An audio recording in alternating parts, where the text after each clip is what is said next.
12, Thursday lunchtime. And Manx Radio today. Mannin line with Nick the pharmacist. Nick Kaye is here. If you want to get in touch, remember that we're giving no personal clinical diagnoses or anything like that. But if you want to ask some broad brush questions, then by all means do get in touch. Call 66 13 68. Text or WhatsApp on 166 177 or email studio@manxradio.com.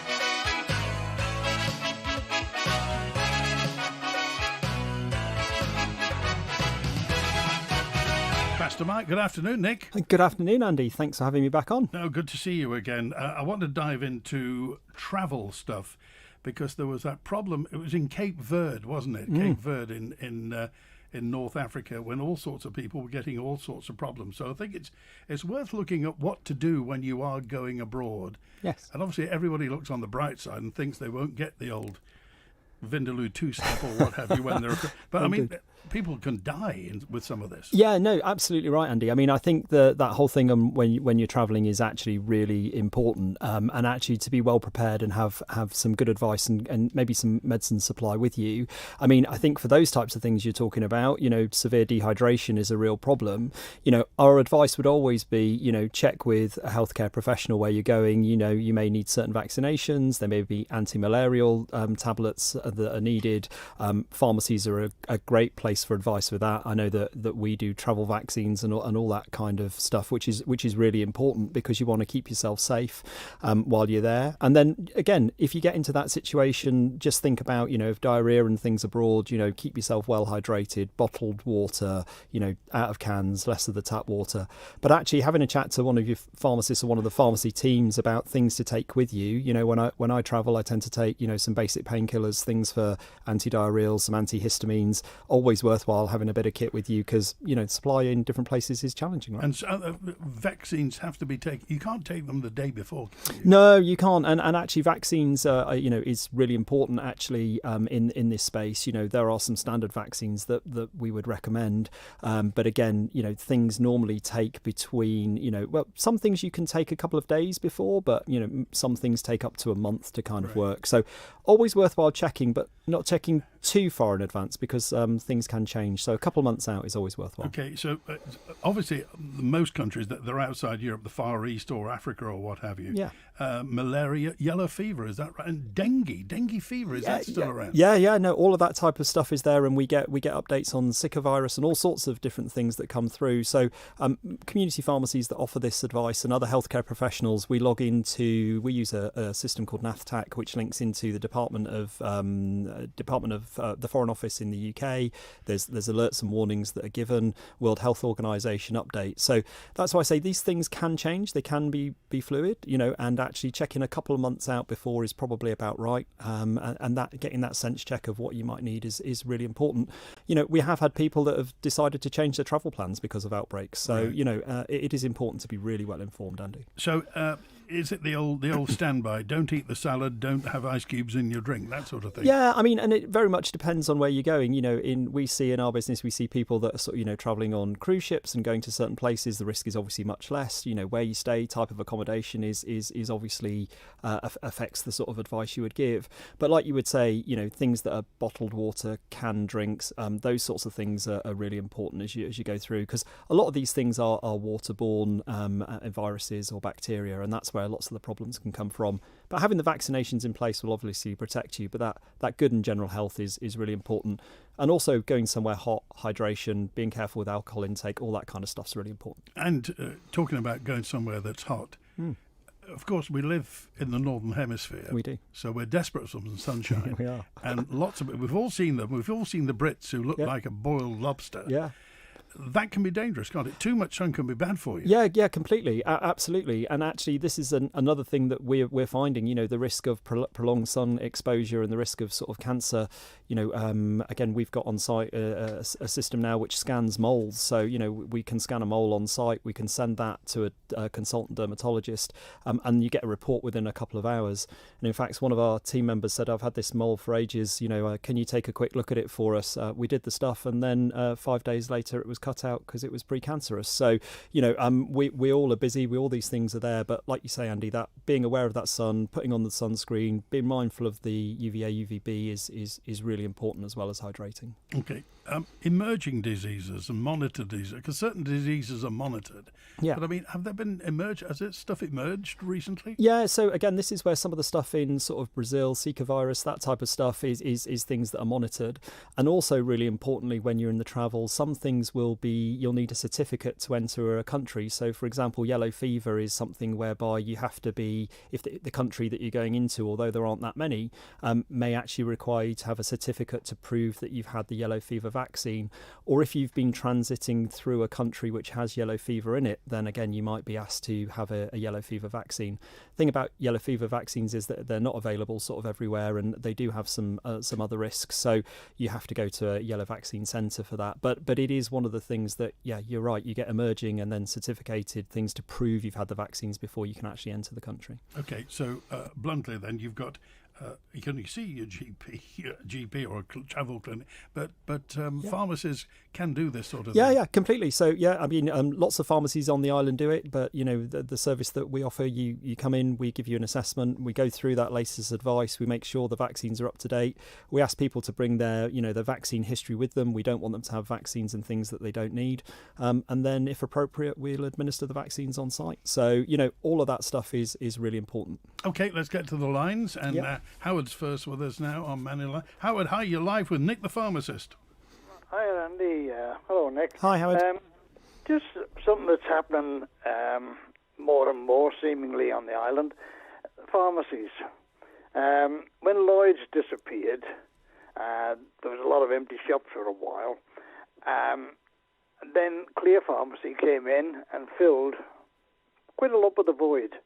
But even now, in this last week or so, they've said, and it's public knowledge, that they were shutting the pharmacy up at the old ShopRite, up in Victoria Road, Tesco, and cutting the hours on the other ones.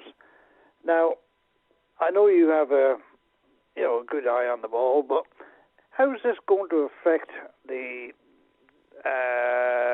distribution of drugs through pharmacies? Plus, as you've just been talking about now, the checks and tests and whatnot for various diseases, because it's becoming increasingly more that you can't get an appointment with a GP face to face. Yeah, so Howard, I think your question's really important, actually, because as you say, community pharmacies are now becoming much more than just medicine supply. We're offering that clinical advice, which I think is really, really important.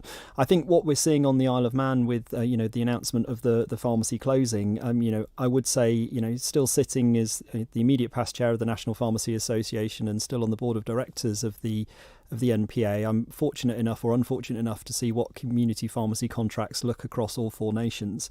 It's absolutely right to say that the Isle of Man funding situation and the deal that we get from Manx Care is certainly more supportive than you would certainly see in England. In England, I've also worked in Cornwall. When I started giving some advice there was 110 pharmacies. There's now 91, and that knock-on effect of lack of funding and that consolidation is really problematic. I think being realistic, with some of the ones in Tesco's, the old ShopRite, that would be a decision that Clear will probably have made with a heavy heart. But if we can't make the things stack up, then we have to be really, really mindful of that. I do think, though, looking forward, I think looking at some of the Manx Care mandate and some of the other things that they're talking about, having care closer to home, I'm really hopeful, and I strongly believe that there will be further investment in community pharmacy to be that supportive part of primary care to help you get not only your medicine supply, Howard, but also that advice. But we have to be realistic and say we're working within a financial envelope, even on the Isle of Man, which is challenging. Not as challenging, I would say, as England. Not as good maybe as Wales or Scotland, but we are sitting in that place. But I do think moving forward, there's a team in Manx Care that sort of want to hopefully invest in community pharmacy and what it can deliver. Howard, it's a Clear pharmacy at Annika, isn't it? Yes. And they're not cutting their hours, are they? I don't think so, no. But they're right down below doctor's surgery. Right. The the surgery, the Snaefell surgery, is in the same building virtually. I don't know who runs the one that's just opened up by Palatine up at the Braddon Hub. There's a pharmacy just opened up there. Right. I'm not sure whether, but they're places where a lot of people just cannot get to. The hub and places like that might be all right for the immediate district, but quite a lot of people, like myself, and elderly. I'm lucky I can still drive, but a lot of people can't. And the pharmacies were a vital part of the community and the people in that community, because you can get advice and get all sorts. So as a lot of a number of the pharmacies are closing, what are the facilities for introducing and training new pharmacy staff, pharmacists on the island? Yeah, so pharmacist qualification is really quite a lot, actually. So, we have to do 5 years at university. I was fortunate enough, I only, had to sneak in with 4 years at university, but I had to do an additional year's training to be a prescriber. So that means I can write prescriptions as well as dispense them, and lots of pharmacists on the Isle of Man can. I think as well, what I really am trying to do in some of the other roles that I have is actually showcase what the Isle of Man is and the practice that we have here, and I think actually over the next couple of years, I think that the Isle of Man should and will become a place where people actually want to be community pharmacists, not only for the great people and the great environment, but actually for the clinical things that it offers. And I think, Howard, it's all of our jobs that are here to actually promote the Isle of Man as a great place to be. But a community pharmacist or pharmacist is 5 years of training. A pharmacy technician is 2 to 3 years of training, and every member of the team actually has to go through medicines counter training and those types of things. So your entire team, we absolutely do say a community pharmacy. The clue's in the title, and you've mentioned it as well, Howard. It's the heart of its community, and everybody in there plays a vital role in making it run and making it run smoothly. Okay, Howard. Well, this is the. Sorry, go on. We have an excellent pharmacist. I can give you his name as Edwin Conrad, and fantastic. It's a family-run business, and it makes you feel like you're going into a family when you go in there because, well, I used to get the mickey taken out of me because of my name, but you felt like you were going somewhere and you felt comfortable, which in some of the pharmacies where you went into, there were large conglomerates. You were basically just somebody walked in, asked for something, and walked back out. Okay. All right. Howard, good to talk to you. Thanks for being with us today. Take care. Bye now. Cheers now. Well, I'm going to say this. Cornwall might have been the same as well, because Cornwall's a collection of lots of villages, isn't it? Yeah. People know people there. Completely. So the fact is that fewer community pharmacies in a place like Cornwall can be a big issue. Yeah, it's huge. I mean, and actually, we've ended up in places sort of towards the far southwest, the Penzance, the St Ives, where actually we're looking at pharmacies that there is real problems in provision. There was an article done in one of the national newspapers actually about pharmacy deserts, places where community pharmacies didn't exist for quite some time, and Cornwall was definitely part of that. Well, the story is, and it's public knowledge, that Clear Pharmacy are closing their facility within the Victoria Road Tesco. It closes on the 2nd of April, but also their branches at St Paul Square, Ramsey and Church Road, Port Erin, won't be doing any Saturday trading from the 14th of March. Both branches continue Monday to Friday, which brings me on, Nick Kaye, and as you're representing the trade body, I read something recently, the fact that 6 out of 10 pharmacies in the UK, now not here, but 6 out, don't trade at a profit. Yeah. I mean, and it's shocking, actually, when you think about that. If you look at the situation specifically as well within England, since 2015, there'd been no uplift in funding until last year, apart from a service called Pharmacy First, which was new funding. As the chair of the National Pharmacy Association last year, we sort of led and helped with a campaign where there was the first uplift in a long time, which was 19%. But the government's own review suggested there was a £2 billion gap in the funding in England compared to what it should be if those things had carried on from 2015. And actually, the hardest part of being the chair of the MPA last year was actually, not being told off by senior politicians for making too much noise, not having all of that pressure, but it was actually the human being stories of people ringing and saying, when's it going to get better, Nick? I've remortgaged my house. I haven't told my wife. I've done this, I've done that. I'm now working 90 hours a week. Because quite often those community pharmacists, especially the ones that Howard described, those family-run businesses, we are HR, we are the clinical lead, we are all of those things all at once, as all small businesses that run are. And I'm really hopeful that I think where we go in the Isle of Man specifically over the next 12 months, I think we'll look better. We need to do that. You think Manx Care is on the right track with the pharmacists? Yeah. So do you know what? I've been really heartened actually. I've been fortunate or unfortunate throughout my sort of 12 years on the National Pharmacy Association board to see really good and really bad leadership. And actually, I would argue that some of the senior leadership within Manx Care is actually exceptionally good, exceptionally receptive. And I think it's for us as community pharmacy and some of the other healthcare providers to actually tell the story of what we can do to Manx Care, and then get the permission to get on with it. And I'm hopeful for that over the next 12 months, Andy. I got a message in from, this is from Marilyn, who said, my GP and the pharmacy keep telling me there's a shortage of HRT drugs. Is that right? Yeah. So do you know what? It's again sounding exciting. I was actually on a World Pharmacy Council meeting, so I get to be a board member on the World Pharmacy Council as well. And actually, medicine shortages are not only a global issue, but actually specifically, definitely a UK issue. So there is something called the medicine shortage list, which is across the UK. There's actually 250 medicines that are on that shortage list at the minute, including some most of the HRT. Big stuff last week about actually not being able to get aspirin, 75 milligrams. So aspirin 75 milligrams. Yeah, the person that took over me as the chair of the MPA, Olivier, was on Radio 4 yesterday or the day before, just explaining that their aspirin 75 milligrams is a real problem. So, and the reason for that is almost is quite transparent, that the UK basically doesn't pay enough for its medicines. So if you're in a global supply chain and you don't pay enough, you'll sell it somewhere else. And the Isle of Man is at the end of that UK supply chain. We are, yeah. So the Isle of Man we're linked to. So there's something called a drug tariff, which is used across the NHS. So Scotland has its own one, but England, Wales, and Northern Ireland are linked into the same drug tariff, and that's the one, quite rightly, that the Isle of Man follows. So yeah, we are linked into that UK-wide supply chain. So shortages on the UK are mimicked on the Isle of Man.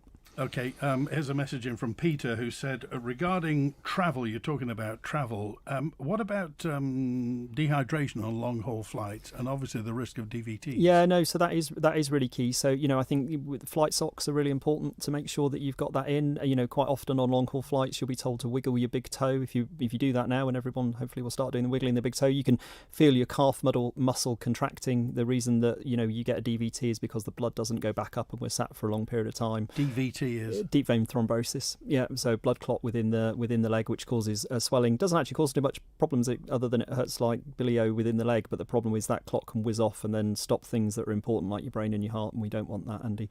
So again, within that sort of the flight socks, the compression hosiery, like you say, wiggling the toes, getting up and moving around. Make sure if you are enjoying a G&T on the flight that you also supplement that with a bit of water and keep yourself well hydrated. Okay. You keep on talking about being well hydrated. Yeah. How do you know how well hydrated is well hydrated? Do you know what? That is a fascinating. Nobody wants to be nipping to the loo every 20 minutes. No, you're absolutely right. And most of us are guilty of it. Those of us that do busy jobs and don't take in enough water. So the standard advice is somewhere between 6 and 8 tumblerfuls of clear fluid a day. So that's actually quite a lot. And I would say probably most of us aren't that well hydrated. Again, tea and coffee is okay, but obviously the caffeine in both of those will cause you to go for a pee, so will in theory dehydrate. So when we talk about well hydrated, somewhere around the sort of 6 cups of fluid a day. Okay, and again, another shortage has been reported, and this is somebody who doesn't want to be identified, but just said ADHD medications, are they in short supply? Because again, there seems to be a bit of an issue. Yeah, so ADHD medicine has caused specific challenges as we've gone through. So there's been not only shortages of core medicines, but actually of specific brands. And the thing about ADHD medicines, when they are either controlled release, so release over a period of time, or quick release, The controlled release ones actually release in specific ways compared to the brand. So if you are swapping the brand, you have to make sure that the release profile matches. So it is tricky to keep that the same, and some of the main brands were out of stock for quite some time. Supply's getting a little bit better, but again, it's worthwhile checking with the pharmacy first. So you said 5 years to train as a pharmacist, is that right? Yeah. So you do 4 years academic, and then you have what we call a foundation year, which means that you go out and you spend time. So my foundation year, or pre-registration year as it was called then, I did 6 months in a community pharmacy, 6 months at St James's University Hospital in Leeds. So now I was chairing a meeting yesterday with some students, and they were saying actually their placements now are fascinating. They spend a bit of time in general practice, bit of time in community pharmacy, bit of time in hospital, because as pharmacists we can work in all of those locations as well as industry. So yeah, it's a long old bit of training, and they're very, very transferable skills as well. Yeah, completely. And I used to say when I was in England, I worked in doctor's surgeries, I was the second highest non-GP prescriber in England. I used to look after the repeat prescriptions for 16,000 patients. When I'm in a community pharmacy, I can't write a prescription because there's no contractual way of us yet to do that. I can write private prescriptions, but I can't write a NHS or Manx Care prescription yet. I'm the same person with the same skill set. I'm just sat in a different building, and those are some of the barriers I'm hoping over the next 12, 18 months we can unpick and sort out. I know you talk to other pharmacists on the Isle of Man. What's the mood like?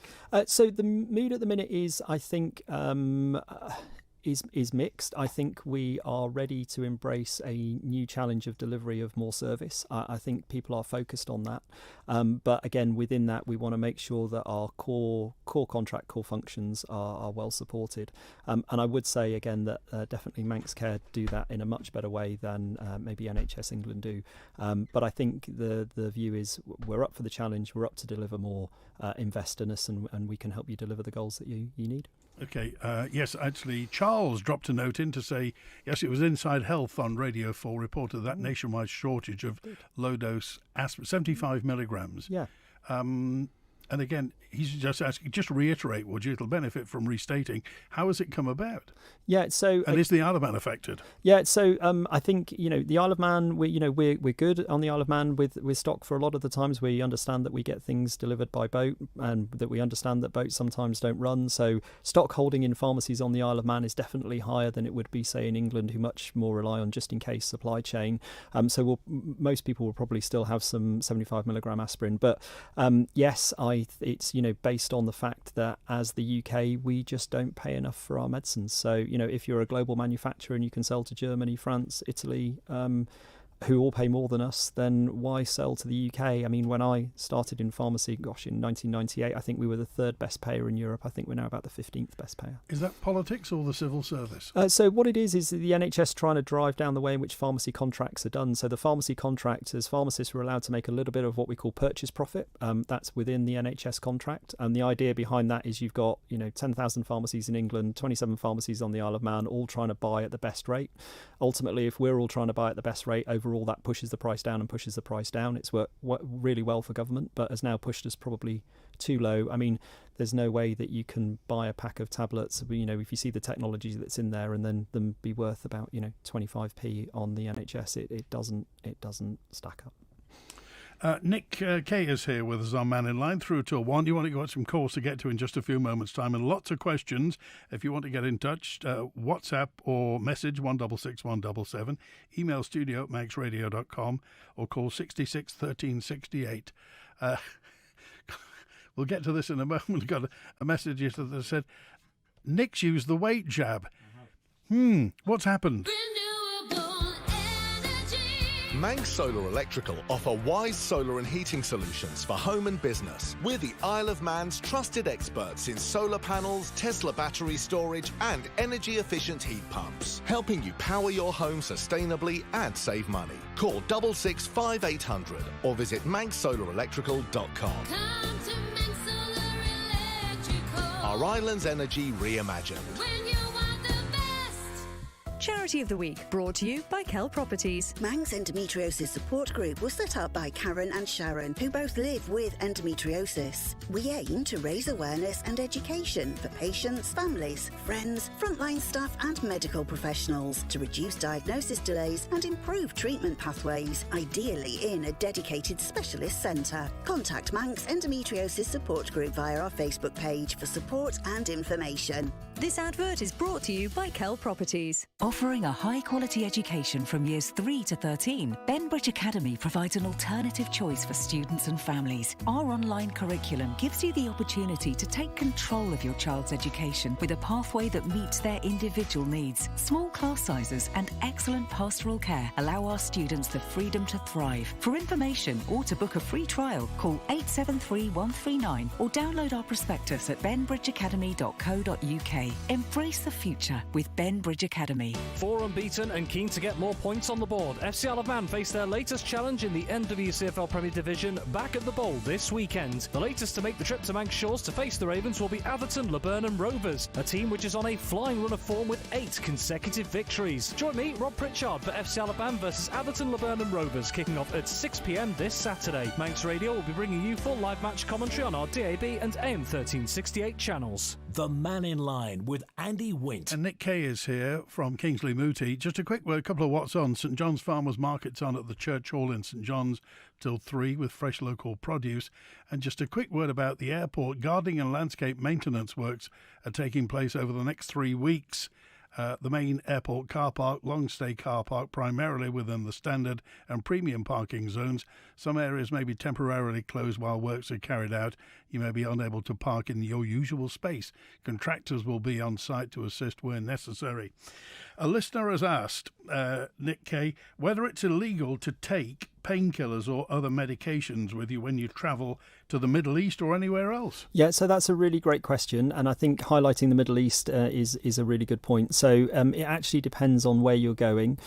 So lots of medicines aren't an issue, but those things that are, as you say, painkiller based, things with codeine, cannabis, those types of things, definitely check with where you're going first.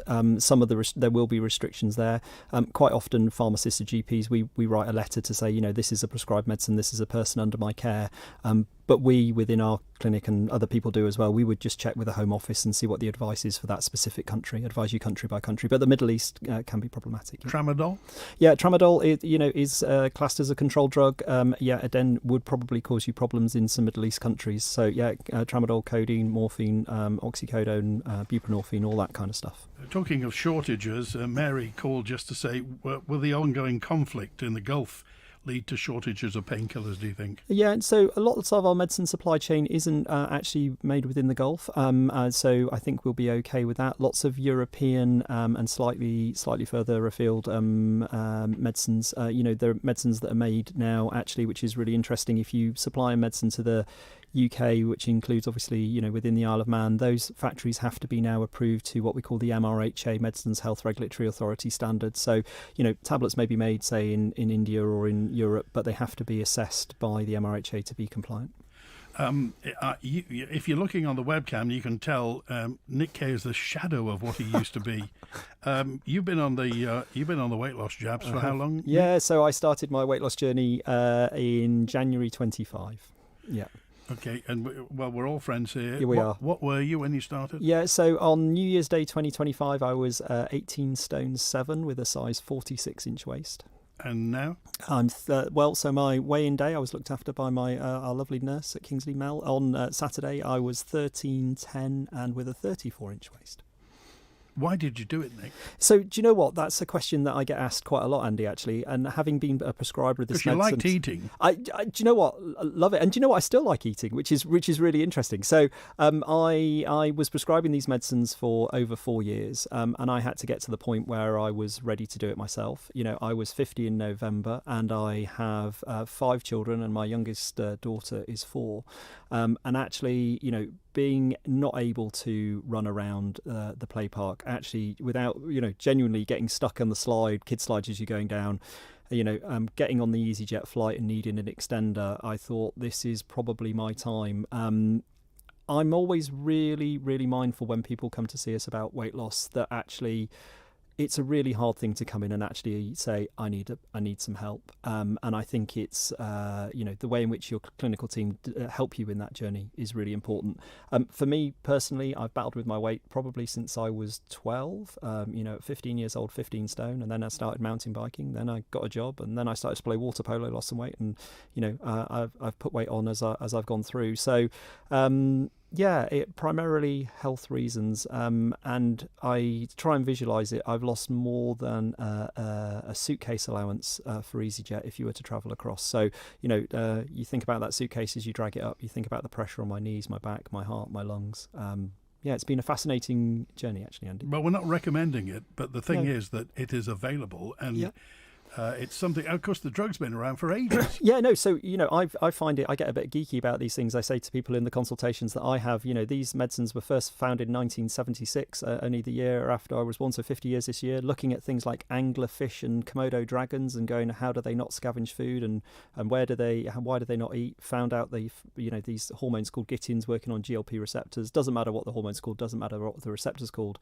Worked really well to control type 2 diabetes, and as you say, been around for the treatment of type 2 diabetes for 15, 20 years. So although in the weight loss space it's probably been 5-6 years now, there's lots of clinical experience.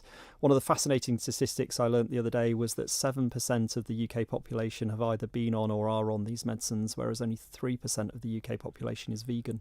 And you think about the things that has for a knock-on effect within society, eating out, how you're going to prepare food, all that kind of stuff. They're a fascinating group of medicines. Bryony dropped a note in to say, has this finished off the gastric band industry? Do you know what? Genuinely, it's finished off quite a few things, actually. So, Weight Watchers has gone as a global organisation. I think in America it's closed down. I think, cosmetic surgery in that place has definitely reduced. Still a place for it, but I think lots of things are happening, and again, lots of other knock-on effects. We've had people who have reduced their blood pressure medication, reduced painkiller medication. So, as a pharmacist as well, the knock-on benefit for not taking things as you lose weight is huge. What have you done with your old clothes?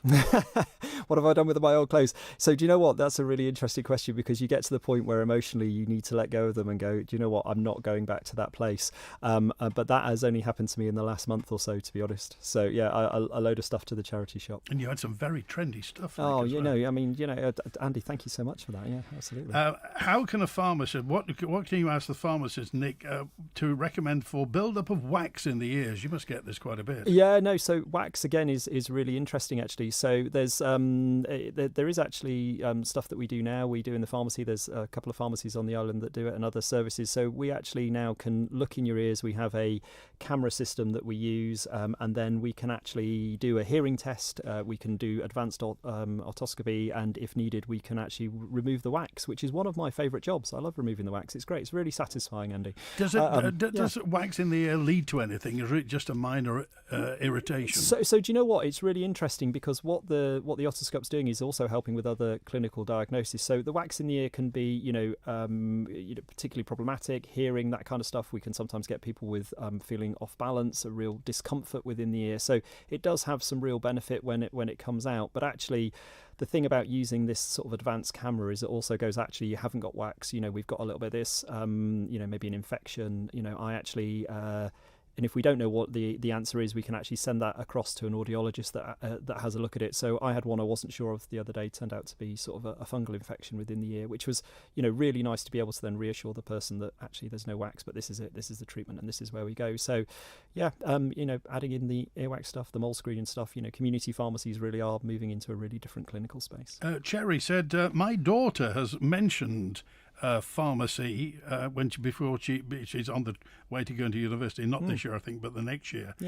Is it a job for life? So do you know what? Is it an industry that's going to get phased out by AI? Yeah, so I think that's a really fascinating point, isn't it? I think community pharmacy, AI will have a place in decision making for all sorts of things, but community pharmacy primarily, if we're not talking about medicine supply, is about seeing people, injecting people, giving that that advice. For me, it's been an absolute privilege. It's taken me all over the place, and if they want to come down and have a look around the pharmacy, we'd be happy to let them have a look around. Okay, why can't type 1 diabetics have weight loss jabs, says 898 texter? Yeah, so it's really, you have to bear in mind that with your clinical clinical team, looking at your whole history.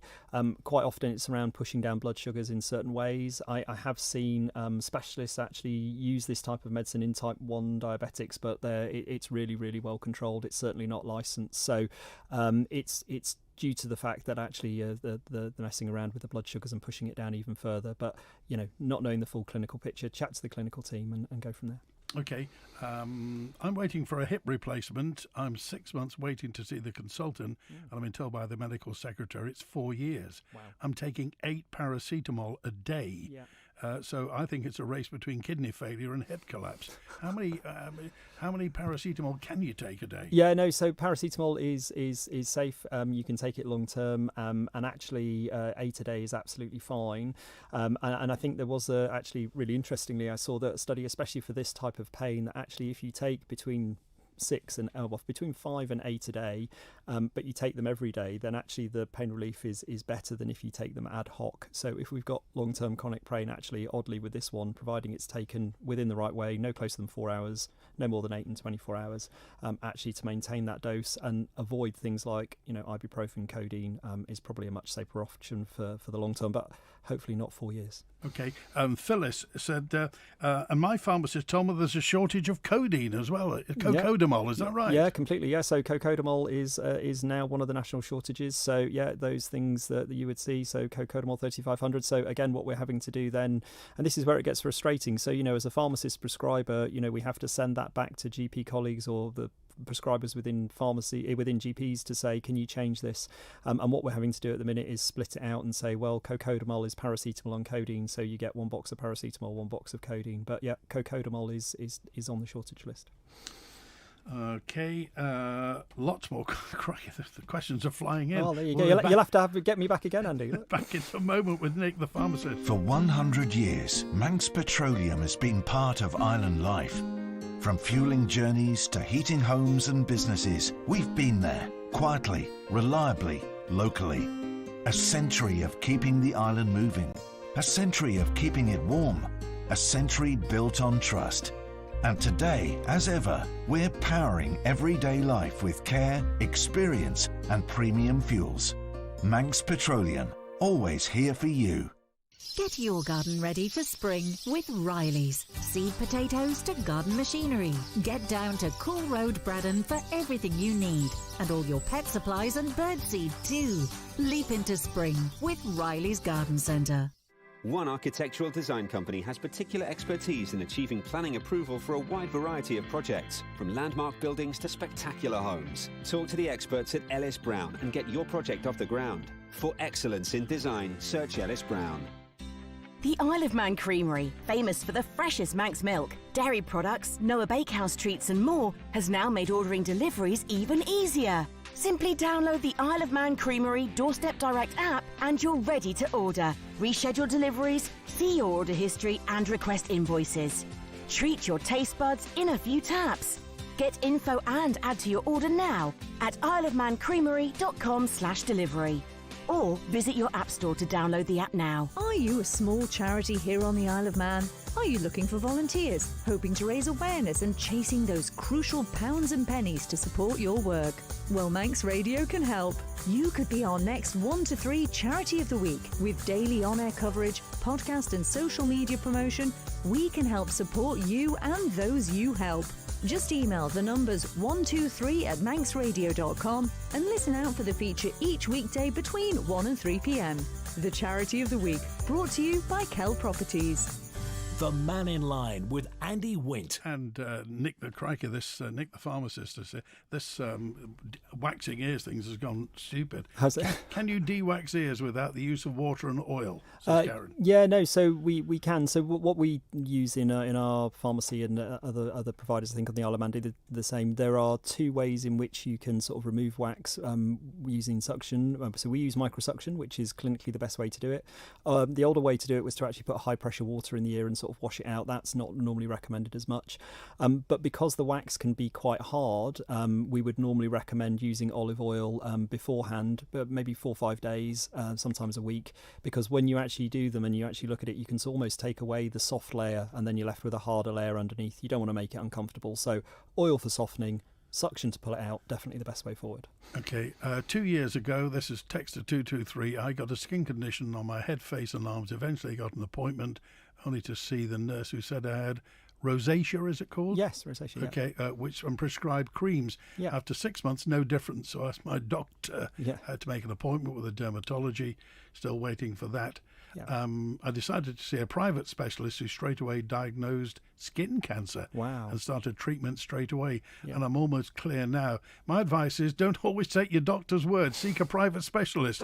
If you are elderly, well, we're not advocating that. Yeah. However, a second opinion is not a bad thing. Yeah, no. So, and again, this is where some of the things, skin and community pharmacy is something that we always get asked about. It's something easy. What's this rash? How does this look? That type of stuff. So, again, we certainly do it, and I think there may be other providers on the island. We use this service which is called Map My Mole, which will go into other sort of skin conditions where Map My Mole. Yeah, Map My Mole. Yeah, it's fascinating. So it's actually, you come in, you get like an iPhone, and we have you put a camera on it. The mole gets scanned, and we take a picture of it, and that goes to a consultant dermatologist, a team of 12 consultant dermatologists across. You'll get a written report within 24 hours.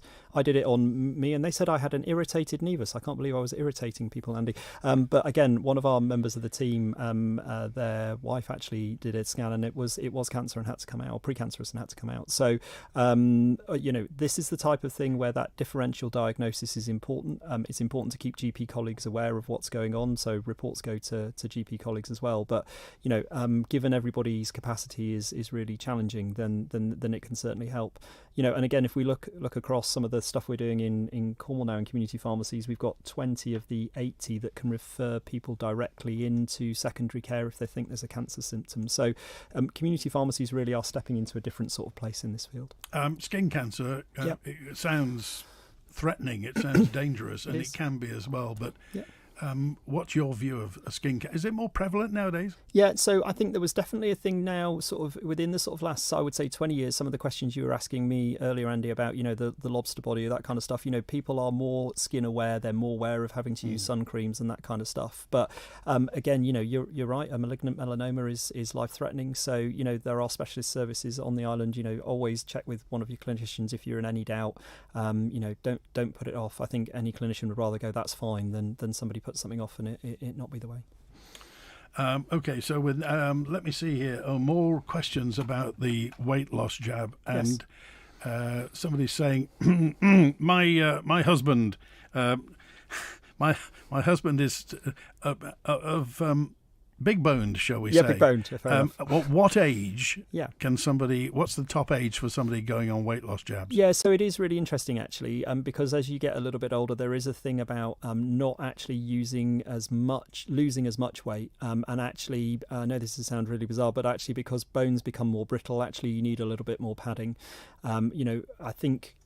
Check with your clinical team. I would say that we have people of fairly senior age that are on our programme, but all of those have been assessed individually. Different, as with anything, different shapes, different sizes. So have a chat to whoever you think want to provide the service for you. But again, there are different guidelines when you get a little bit older about how much you should lose and why you should lose a little bit less. Part of this is personal ambition and what you. Just like with eating, you can have eyes bigger than your belly. Of course. Can you also have a goal that you're never going to lose a certain amount? If somebody says, I want to lose, 3 or 4 or 5 stones or whatever, and aren't as tall as you, then that may be unreasonable. It is, and what we always say, and I think services on the island would say the same. People, I like to put. I've been sat in the chair when I've not been the clinician too many times. So when I run my clinic, what I want to do is I want to make sure that the person's in control. We'll absolutely intervene if we think that the weight's going too low. We'll absolutely give them that advice. But I always say to people, don't set yourself too many goals. See how you go as you go forward. See how you feel each month. Let's take it month by month. Again, Andy, if you'd have told me a year ago I'd have been, nearly 5 stone lighter, I'd have laughed in your face and told you were absolutely Seriously? crazy. Yeah, completely. Because for me in my journey, I'd tried all sorts of things in the past, and I was just seeing people get these results, and I thought, I'm going to try it. And, I'm as surprised as anyone. Tell me, which diets did you go on? Oh, so which diets did I go on? Atkins? So, so tried Atkins, calorie counting, increasing, exercise, which is important, as part of it. But, all the calorie kind of restriction. I think there is something that's come into my head where one of the most powerful things I've been told in a consultation is somebody said to me when they're on the weight loss jabs, it's the difference between can't and want. So if you're on a diet, you can't have something. If you're on the weight loss jab, what happens is you have a little bit and then you don't want any more. And she said, for those of us that have battled with our weight, it's the first thing that I've done. I don't feel like I'm punishing myself. And there's so much contained within that sentence, which changes the dynamic of how you approach the weight loss journey. Here's a note in from Lewis who said, I'm 48 and I've got gout. Yeah. Is gout more prevalent nowadays? Yeah, no, so gout is really interesting. So gout is basically a buildup of uric acid crystals within the joint, primarily the joint that's within the big toe. Uric acid, as you would understand, is the things that we it's normally kicked out through urine and stuff like that, but it's made when you have what we call tyramine-rich food. So it tends to be, if you, like me, like a red wine, like a steak, like sort of cheeses, they're tyramine-rich. So again, gout can be really painful. Hydration can sometimes get rid of it, but treatment is appropriate. But like I say, a bit of dietary changes is sometimes helpful. Do women get gout? Yeah. So, and I've seen gout in hands, in knuckle joints, in feet. But it can be done in both sexes. Okay, I think gout looked after under the minor ailment scheme. Yeah, some of it is. Yeah, so you can actually get a little bit of pain relief, but again, it's part of that type of bigger picture. Why is it causing it? How often are you getting it? There are preventative medicines that you can get on the from general practitioners, but again, acute stuff can be managed.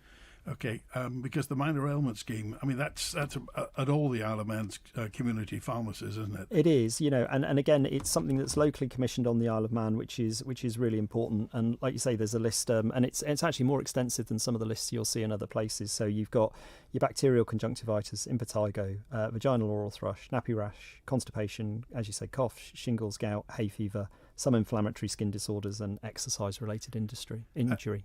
Nick, you've talked about the range of services that the community pharmacies are offering, and certainly a lot more than they used to offer. How far is it going to go? So I think that, community pharmacy for years have been an underused asset. I would say that, wouldn't I? But, having both, grandparents, maternal and paternal, father, uncle, brother, and myself all within pharmacy, we see ourselves, as Howard said right at the beginning, as the heart of the community. And I think the ability to be able to release our skill set is really important. If you'd have told me in 1998 that I'd have been injecting people and writing prescriptions for medicine, a little bit like if you'd have told me I'd have lost 5 stone in 13 months, I'd have told you were completely barking. But actually what we find is that people like to get advice from community pharmacy. The adventation of consultation rooms, so places can be private and you can have those consultations. We have to, as pharmacists, invest in the right environment for our business for people to feel comfortable. But I think then there's interesting places to go. And actually within our own organisation, we've actually got to the point now where we've been registered as a clinic because actually people are asking us for more and more complex things. So being able to employ physios, nurses and consultants is fascinating move actually. Sammy talks about ordering medications off the internet. What steps can you take to ensure beyond all questionable doubt that the medicines you get are what they say on the box and not faked? I write because in an African democratic country in recent years, their government health minister went to say that his sister had died because some of the medicines were fraud and fakery, in other words. Buying off the internet, Nick. Yeah, so it's a real sort of challenging area. So, if anyone's buying off the internet, then do have a look on what I would call the general pharmaceutical list. So all of the pharmacies that are genuine online pharmacies should be registered with the pharmacy regulator, which is the General Pharmaceutical Council.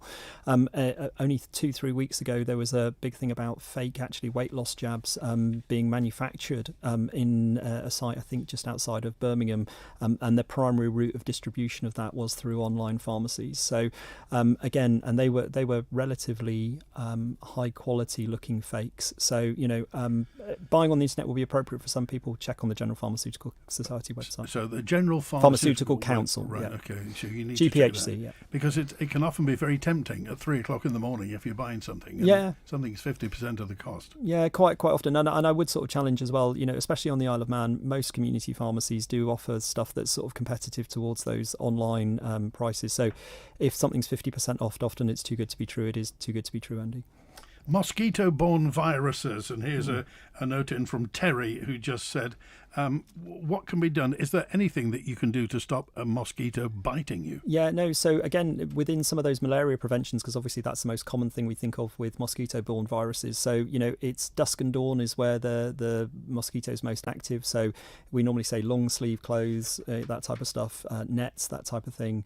And then if you're in an area where those things are particularly prevalent, then the anti-malarial medicines is obviously going to be the way forward. But, there are also sort of repellents, which can be quite helpful. And some of the repellents you have to check to make sure that you can use them. Some of them actually do have insecticide and DEET in them, so you actually kill the mozzie as it gets close to you. So there are things to do, but quite often it's dusk and dawn on long clothes. Okay, this is like a university examination.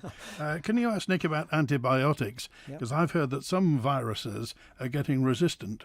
Yeah, no, so antibiotics used for bacterial infection and not for viruses. There are some antiviral treatments, but that's not antibiotics. And yes, some bugs are getting resistant to antibiotics, which is why it's important. Finish the course, make sure you don't take them inappropriately. Would you have thought that? Would you have thought that they're so-called superbugs, aren't they? That these things seem to have a life of their own, a brain of their own. Yeah, no. So MRSA is the one everyone thinks of, methicillin-resistant Staphylococcus aureus, and those types of mutations are important. Actually, what's fascinating to link it back to vaccines actually is there are things like pneumonia vaccines, RSV vaccines that actually, if you are taking the vaccine, then you're less likely to get the infection. If you're less likely to get the infection, you're less likely to need the antibiotics, and therefore the overuse of antibiotics reduces and resistance reduces. We've talked about that in the past, finishing the course. Mm-hmm. Yeah, so it is important to finish the course of the antibiotics. What you don't want is a few bugs left over that suddenly then mutate, become resistant, although you feel better. And then what happens is those resistant bugs grow back and you end up having another 1, 2, 3 courses. Okay, could you ask Nick, did he have any side effects? Oh, with the weight loss jab, a little bit of constipation, but I increased my fluid intake, Andy. And do you lose your taste when you go on the jab, says Karen? No. Absolutely fine. Yeah. Right, that's it. Got to go, got to get out of here. We've got so many more questions. Nick, will you come back later on in the summer? I'd love to come back, Andy. Thanks for having me on. All right, good to talk to you. That's Nick Kaye from Kingsley, Muti, talking today about, everything really, about how to have a career as a pharmacist. For those flipping jabs. Right, that's it. Got to get out of here. Thanks to Chris on the production today. Mannin lies back tomorrow with an open line. In the meantime, enjoy the rest of your Thursday.